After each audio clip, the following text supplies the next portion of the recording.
G20 का सम्मेलन हो रहा है, यहाँ विरोधी दल के नेता को ही उस भोज में नहीं बुलाया जाता है। कांग्रेस के समय में जब कांग्रेस का हुकूमत था दिल्ली में, तो हम लोग भेजा करते थे स्वर्गीय अटल बिहारी वाजपेयी जी को भी। प्रोग्राम में क्यों भाग लेंगे जब आप विरोधी दल के नेता को नहीं बुला रहे हैं।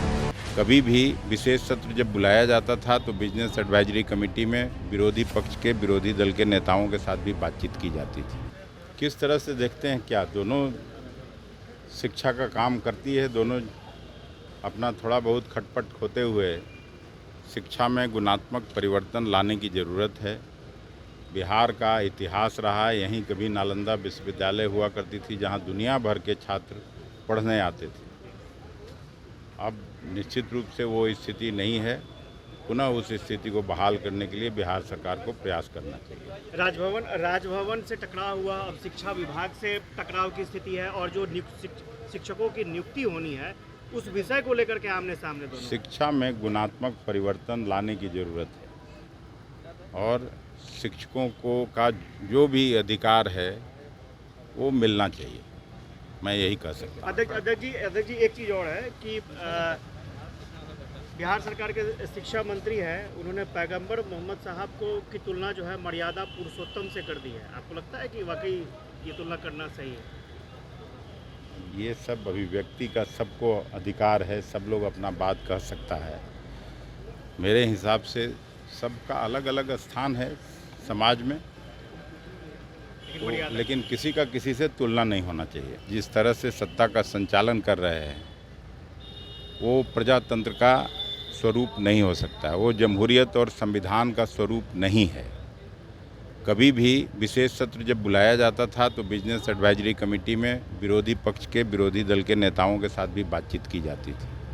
अब तो यहाँ ऐसा हो गया, ऐसा भी समय था राजीव जी के समय में अटल बिहारी वाजपेयी जी को यूएनओ में भारत की तरफ से रिप्रेजेंट करने के लिए भेजा जाता था। विपक्षी दल के नेता को नरसिम्हा राव साहब ने भी भेजा था भारत का प्रतिनिधित्व करने के लिए।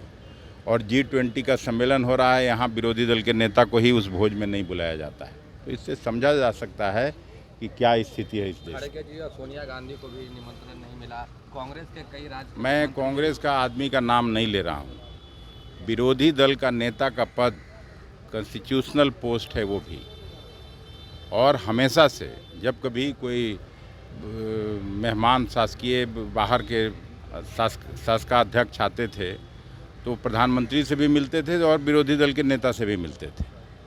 लेकिन सरकार के द्वारा ही अगर इस तरह की कार्रवाई होगी तो ये जमहूरियत और संविधान के अनुरूप नहीं है। कांग्रेस के कई मुख्यमंत्री हैं जो इस डिनर वाला प्रोग्राम में भाग नहीं लिए। तो प्रोग्राम में क्यों भाग लेंगे जब आप विरोधी दल के नेता को नहीं बुला रहे हैं, तो फिर क्यों भाग लेना है आपके कार्यक्रम में।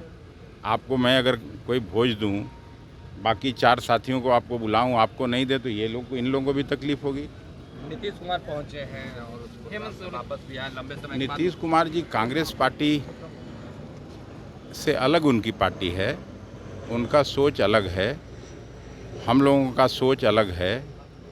मैंने इसीलिए तो उदाहरण दिया कि कांग्रेस के समय में जब कांग्रेस का हुकूमत था दिल्ली में, देश में, तो हम लोग भेजा करते थे स्वर्गीय अटल बिहारी वाजपेयी जी को भी भारत का प्रतिनिधित्व करने के लिए। अब स्थिति कैसी बदली है आप देख सकते हैं। एक सवाल और है, आपका पास सवाल खत्म होता नहीं। इलेक्शन है सर, हुआ उसमें 4 सीट इंडिया को मिला, 3 जो बीजेपी के लोग हैं। आने वाले समय में उत्तरोत्तर बीजेपी अपना लूज करती जा रही है जनाधार, और इंडिया गठबंधन और मजबूत होता रहेगा। देख लीजिएगा।